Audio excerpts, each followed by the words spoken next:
Yeah, I had to modify my punch just a little bit with a file. I don't have a grinder. With a little pounding and a few colorful metaphors and a pair of vice grips, I finally got the pin out of there.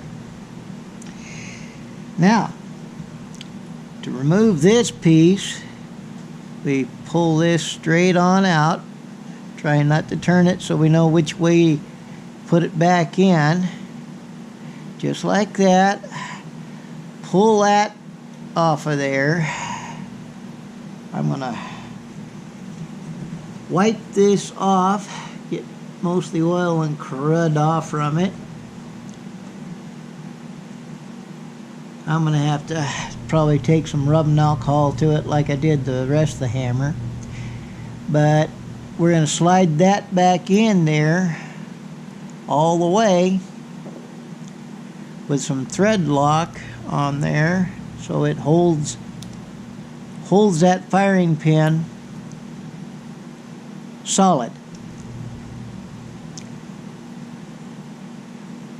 And let that set up before we do any firing of the firearm. But that's going to be quite some time anyway. Well, I'm going to set that down, turn the camera off again. I know this is a bits and pieces video, ain't it? But you know what they say, better safe than sorry. Otherwise, somebody's gonna say something.